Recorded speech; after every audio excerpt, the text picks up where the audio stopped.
ស្ត្រីម្នាក់បានលេបខ្សែក៏មាសមួយដោយនៅមុខអ្នកលក់តែម្ដងនាងគិតថានាងមិនបានលួចឬឆក់ដូច្នេះមិនចាំបាច់បង់លុយទេនាងមិនខ្វល់ឡើយទោះអ្នកលក់គំរាមប្តឹងប៉ូលីសក៏ដោយនាងនៅតែរកមាសផ្សេងទៀតដើម្បីលេបបន្តស្រាប់តែមនុស្សអាចកំបាំងម្នាក់បានបោះលុយមួយដុំហើយប្រាប់អ្នកលក់គុំឲ្យផ្អើលអីរាល់ការចំណាយទាំងអស់យប់នេះនាងនឹងចេញថ្លៃទាំងអស់តម្រូវការតែមួយគឺឲ្យស្ត្រីម្នាក់នេះលេបឲ្យណែនតែម្ដងឈុតឆាកបែបនេះមានតែកើតឡើងក្នុងសុបិនទេស្ត្រីនោះភ្ញាក់ស្មារតីវិញក៏ប្រញាប់ប្រញាល់លេបយកនាងមិនរើសរបស់ល្អទេឬតែរបស់ថ្លៃប៉ុណ្ណោះនាងបានលេបចិញ្ចៀនពេជ្រទាំងអស់នាងប្រៀបដូចសត្វលេបមាសដែលអត់ឃ្លាន3ថ្ងៃរហូតដល់នាងលេបខ្សែចុងក្រោយអស់ទើបនាងមានចិត្តពេញចិត្តតាមការសន្យាពីមុនគាត់បានឲ្យបុគ្គលិកនោះ$20,000ទៀតការសាកល្បងលើមនុស្សធម៌ក៏ចាប់ផ្ដើម3ថ្ងៃក្រោយមកស្ត្រីនោះក៏ដឹងខ្លួនវិញនាងនៅមិនទាន់ដឹងថាមានរឿងអ្វីកើតឡើងទេបុរសចំណាស់ប្រាប់នាងកុំឲ្យភ័យអីនេះជាវិឡាឯកជនរបស់ខ្ញុំគ្មាននរណាមកពាក់ព័ន្ធអ្នកទេបន្ទាប់មកគាត់ឲ្យនាងនៅរ៉ូបមួយសម្រាប់ស្លៀកពេលនាងស្លៀកពាក់រួចនាងក៏ចុះទៅក្រោមដោយឆ្ងល់អ្នកបម្រើបានអញ្ជើញនាងឲ្យមកញ៉ាំអាហារពេលព្រឹកពេលបុរសចំណាស់ផ្ទាត់ម្រាមដៃដោយវិធីនេះក្តីសុបិនអាចคล้ายជាការពិតឃើញដូច្នេះនាងត្រេកអរយ៉ាងខ្លាំងបន្ទាប់មកអ្នកបម្រើក៏បើកមុខម្ហូបទី2វាជាសាឡាត់បន្លែមួយចានបុរសចំណាស់តម្រូវឲ្យនាងជ្រើសរើសយកមួយនាងលោភលន់នឹងទ្រព្យសម្បត្តិនេះណាស់នាងក៏រើសយកចានមាសនេះភ្លាមប៉ុន្តែភ្លាមនោះនាងមានអារម្មណ៍ថាវាមិនស្រួលទេទទួលអំណោយដោយគ្មានការងារធ្វើមិនសមបុរសចំណាស់ថានេះគ្រាន់តែជារបស់ផ្ញើដៃប៉ុណ្ណោះរួចគាត់ក៏ដាក់លក្ខខណ្ឌដ៏តាក់ទាញទៀតគាត់ឲ្យនាងស្នាក់នៅកំដរគាត់ស្នាក់នៅមួយថ្ងៃនឹងទទួលបានមាសមួយបាវប៉ុន្តែលក្ខខណ្ឌគឺអ្នកលេងអាចញ៉ាំអ្វីបានទៀតហើយពេលនេះនាងលងលក់ដោយលុយរហូតភ្លេចខ្លួននាងមិនដឹងតតែសោះថានាងនឹងសងបំណុលនៃភាពត្រូវចំណាយថ្លៃប៉ុណ្ណានាងថាទោះបីជាត្រូវអត់ស្លាប់ក៏ដោយក៏នាងនឹងរក្សាពាក្យសច្ចៈដែរតែទើបតែបាន3ថ្ងៃប៉ុណ្ណោះស្រាប់តែនាងចុះមកលួចរកអាហារតែពេលបើកទូទឹកកកគឺទេស្រាប់តែអ្នកបម្រើក៏លេចខ្លួនពីក្រោយគាត់ព្រមាននាងមិនឲ្យបំពេញច្បាប់ល្បែងទេបើមិនដូច្នោះទេផលវិបាកធ្ងន់ណាស់ពេលនេះនាងមិនខ្វល់រឿងអ្វីទាំងអស់នាងចាប់ផ្ដើមលេងសម្ដីនិងធ្វើគួរឲ្យអាណិតក្រោយការអង្វរខ្លាំងអ្នកបម្រើក៏យល់ព្រមក៏លួចយកនំសាំងវិចមួយឲ្យនាងពេលមានលើកទី1វានឹងមានលើកបន្តទៀតរៀងរាល់យប់ចាប់ពីពេលនោះមកអ្នកបម្រើតែងតែលួចនាំអាហារមកឲ្យនាងដោយស្ងាត់ស្ងៀមក្នុងអំឡុងពេលនេះចំណងស្នេហារបស់ពួកគេកាន់តែជ្រាលជ្រៅពួកគេដូចជាគូស្នេហ៍ថ្មថ្មីនិយាយគ្នាមិនចេះចប់ថ្ងៃមួយអ្នកបម្រើបានយកសម្បត្តិយន្តហោះពីចេញមកគាត់អញ្ជើញនាងឲ្យរត់ទៅកន្លែងឆ្ងាយជាមួយគាត់រៀបការមានកូននិងរស់នៅប្រកបដោយសុភមង្គលប៉ុន្តែនាងមិនអាចលះបង់មាសទាំងនេះបានទេបើគ្មានមាសនាងនឹងគ្មានសុវត្ថិភាពទេអ្នកបម្រើពិតជាមិនយល់ទេអ្នកបានសន្សំទុកច្រើនណាស់ទៅហើយវាមិនគ្រប់គ្រាន់ទេតើយើងទៅរស់នៅដោយរីករាយនឹងសេរីមិនល្អជាងទេអ្នកគូសញ្ជឹងគិតពីអនាគតដ៏ស្រស់បំព្រងទីបំផុតនាងត្រូវបានប៉ះពាល់ដោយភាពស្មោះត្រង់របស់គាត់ព្រឹកថ្ងៃបន្ទាប់នាងត្រៀមចាក់ចេញជាមួយមាសនិងមេផ្ទះតែត្រូវលោកតាស្រែកហៅទាន់ពេលលោកតាថាបើអ្នកចង់ទៅខ្ញុំមិនខាត់ទេតែសូមផ្ដល់ឱកាសឲ្យខ្ញុំម្ដងទៀតបន្ទាប់មកលោកក៏បោះមាស50ចិនទៅលើដីឲ្យនាងជ្រើសរើសសារជាថ្មីថាតើត្រូវនៅឬទៅខ្ញុំនឹងមើលថែម្ដាយរបស់អ្នកទាំងមាសទាំងអស់នេះក៏ជារបស់អ្នកដែរទោះបីលក្ខខណ្ឌនេះតាក់ទាញខ្លាំងក៏ដោយតែមេផ្ទះជឿជាក់ថាស្នេហ៍មានឥទ្ធិពលជាងគាត់និយាយទៅកាន់នាងដោយជឿជាក់ថាតោះយើងទៅមិនដឹងថាគាត់យល់ច្រឡំថាខ្លួនមានមន្តស្នេហ៍ខ្លាំងឬក៏មើលស្រាលចិត្តលោភលន់របស់នាងមាសច្រើនយ៉ាងនេះពិតជានាងមិនអាចបដិសេធឡើយទីបំផុតគាត់បាននិយាយសុំទោសទៅកាន់អ្នកបម្រើបែរខ្លួនទៅចិត្តបុរសចំណាស់វិញគាត់នៅតែជ្រើសរើសយកមាសដែលគាត់ស្រឡាញ់បំផុតផ្លែឈើដែលបង្ខំមិនផ្អែមឡើយប្រាប់អ្នកបម្រើថាលើកនេះគ្មានប្រយោជន៍ទេក៏ចាក់ចេញពីវិឡាដ៏សោកសៅនេះដោយមិនស្ដាយស្រណោះមួយប៉ព្រិចភ្នែក40ឆ្នាំបានកន្លងផុតទៅក្នុងរយៈពេល40ឆ្នាំនេះគាត់មិនដែលចេញពីវិឡាសោះឡើយឥឡូវគាត់ខ្លាចជាស្ត្រីចំណាស់សក់ស្ហើយប៉ុន្តែចិត្តដែលចង់បានមាសរបស់គាត់នៅតែស្នេហាគូគឺជារឿងមិនសំខាន់មានតែមាសទេទើបជាកម្លាំងជំរុញជីវិតរហូតដល់ថ្ងៃដែលបុរសចំណាស់ត្រូវព្យួររូបលើជញ្ជាំងចាប់ពីពេលនោះមកគ្មាននរណាម្នាក់អាចឲ្យមាសដល់គាត់ទៀតទេតូចមិនបានគិតច្រើនអំពីវាទេនាងក៏សម្រេចចិត្តដើរចេញទៅដោយទឹកមុខក្រៀមក្រំពេញមួយជីវិតនាងបាត់បង់អ្វីទាំងអស់ដើម្បីតែមាសជីវិតបែបនេះពិតជាមានន័យមែនទេស្ត្រីម្នាក់នេះបន្ទាប់ពីត្រឡប់មកបន្ទប់វិញប្តីមានអារម្មណ៍មិនស្រួលដោយសារតែការឈឺចាប់ខ្លាំងប្រពន្ធប្រញាប់ឆ្លើយថាមកពីម៉ាសាខ្លាំងពេកតែមួយសន្ទុះក្រោយនាងក៏យកទឹកម្ទេសមួយដបមកហើយលាបវាទាំងអស់នៅលើកូននោះដោយសារជាតិម្ទេសហឹរខ្លាំងប៉ុន្តែខ្ញុំមានការភ្ញាក់ផ្អើលយ៉ាងខ្លាំងគាត់ក្រោកឈរហើយខឹងប្រពន្ធថាលើក្រោយម៉ាសាត្រូវប្រយ័ត្នមិនដឹងតតែសោះថាគ្រោះថ្នាក់នឹងកើតឡើងដល់ខ្លួនព្រោះតែប៉ុន្តែខ្ញុំមានការភ្ញាក់ផ្អើលយ៉ាងខ្លាំងបន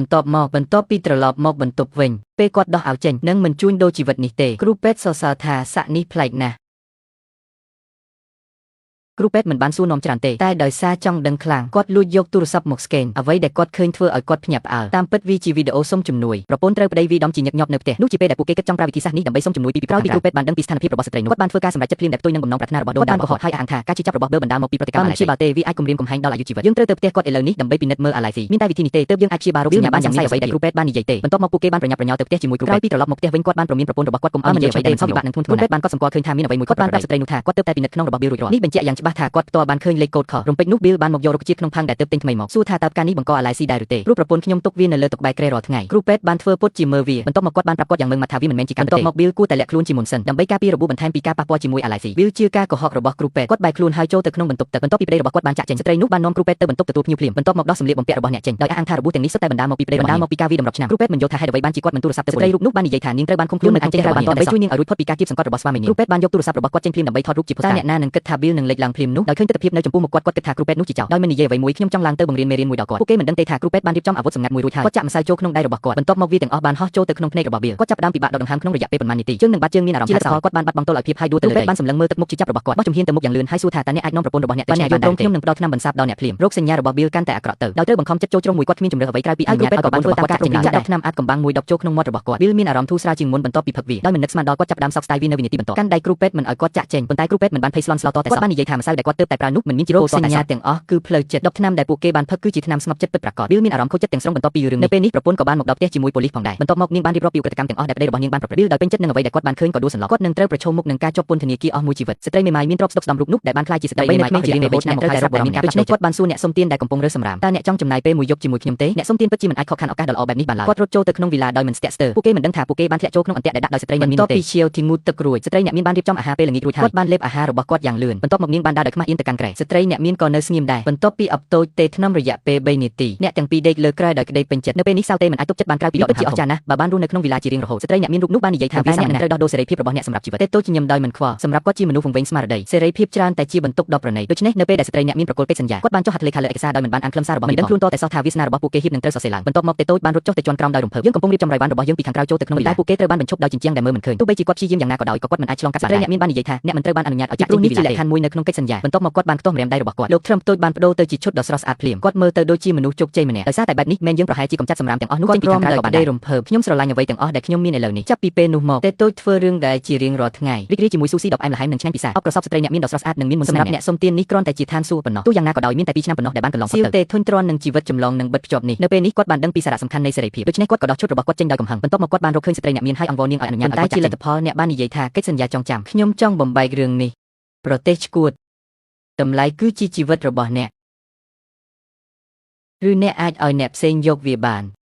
វាបានបង្ហាញថាស្ត្រីអ្នកមាននោះពិតជាមេធ្មប់មែននេះបានបំផ្លាញក្តីសង្ឃឹមរបស់គាត់ក្នុងការរត់គេចខ្លួនទាំងស្រុងថ្ងៃបន្ទាប់ភ្លាមនោះក៏មានសម្លេងគោះទ្វារវីឡាយ៉ាងលឿនម្ដាយនិងកូនចង់ចូលទៅក្នុងផ្ទះដើម្បីជ្រកភ្លៀងតែតូចមិនបានគិតច្រើនអំពីវាទេអនុញ្ញាតឲ្យពួកគេចូលមកហើយរកកន្លែងអង្គុយប៉ុន្តែខ្ញុំមានការភ្ញាក់ផ្អើលយ៉ាងណាមិញក្មេងប្រុសតូចនោះបានលងស្នេហ៍នឹងផ្ទះនោះគាត់បានសួរម្ដាយរបស់គាត់ថាតើគាត់អាចស្នាក់នៅទីនេះយប់នេះបានដែរទេដូច្នេះសៀវទេក៏នឹកឃើញភ្លាមនៅអ្វីដែលស្ត្រីអ្នកមានបាននិយាយការស្វែងរកនរណាម្នាក់ជំនួសអ្នកនឹងអនុញ្ញាតឲ្យអ្នកគេចចេញពីវីឡានេះនាំឲ្យខ្ញុំគិតអំពីការបោកប្រាស់អានីតិជនដោយឃើញថាក្មេងប្រុសនេះចូលចិត្តផលិតផលអេឡិចត្រូនិកតូចបានឲ្យគាត់ម៉ាស៊ីនហ្គេមមួយភ្លាមខ្ញុំបានយល់ថាអ្នកអាចលេងដោយសេរីនៅក្នុងបន្ទប់នេះភ្លាមនោះម៉ាក់ក៏ប្រញាប់មករកខ្ញុំបានសួរជាវទីថាតើគាត់អាចនាំម្ដាយនិងកូនចូលផ្ទះមួយយប់បានដែរតែឡានរបស់ពួកគេបានខូចនៅលើផ្លូវក្រុមជួយសង្គ្រោះនឹងមិនមកដល់រហូតដល់ថ្ងៃស្អែកទេសៀវទេមានការព្រួយបារម្ភអំពីរបៀបចាប់ផ្ដើមការសន្ទនាឥឡូវនេះពួកគេបានមករកយើងដោយស្ម័គ្រចិត្តដូច្នេះគាត់ក៏យល់ព្រមតាមសំណើរបស់ស្ត្រីនោះដោយស្រួលពួកគេក៏បានរៀបចំតូស៊ូស៊ីដ៏ឈ្ងុយឆ្ងាញ់ផងដែរដោយមិននឹកស្មានដល់ក្មេងប្រុសនោះចូលចិត្តគាត់ខ្លាំងណាស់អាងថាមួយជីវិតមិនគ្រប់គ្រាន់ទេសៅទេមានអារម្មណ៍រីករាយដោយសម្ងាត់បន្ទាប់ពីរឿងនេះបានស្បត់ថានឹងធ្វើឲ្យក្មេងប្រុសនោះស្នាក់នៅហើយជំនួសនាងដូច្នេះបន្ទាប់ពីម្ដាយនិងកូនប្រុសញ៉ាំអាហាររួចគាត់ចាប់ផ្ដើមលេងហ្គេមជាមួយក្មេងប្រុសនោះភ្លាមបណ្ដោះអារម្មណ៍ពេលកំពុងសាកល្បងគ្នាទៅវិញទៅមកសួរគាត់ថាតើគាត់ចូលចិត្តរស់នៅក្នុងផ្ទះធំនេះដែរឬទេញ៉ាំស៊ូស៊ីឆ្ងាញ់រាល់ថ្ងៃអ្នកក៏អាចលេងហ្គេមដោយគ្មានកំណត់ផងដែរអ្វីដែលសំខាន់បំផុតនោះគឺយើងលែងចាំបាច់ទៅសាលារៀនទៀតហើយក្មេងប្រុសអានីតិជនម្នាក់តើអ្នកណាអាចទប់ទល់នឹងការលំបាកបែបនេះដោយរបៀបណាតូចទេឃើញថាដល់ពេលហើយគាត់បានយកកិច្ចសន្យាចេញពីក្រោមទភ្លាមហើយប្រាប់គាត់ឲ្យចុះហត្ថលេខាលើឈ្មោះរបស់គាត់ដោយវិធីនេះក្តីសុបិនអាចក្លាយជាការពិតប៉ុន្តែក្នុងពេលជាមួយគ្នានេះអ្នកក៏នឹងបាត់បង់សេរីភាពរបស់អ្នកអ្វីដែលអ្នកអាចរកបាននៅពេលនេះគឺជារឿងពិតបំផុតគាត់បានរើសបិចនោះដោយមិនស្ទាក់ស្ទើរប៉ុន្តែពេលគាត់ហៀបនឹងចុះឈ្មោះគាត់ក៏និយាយថា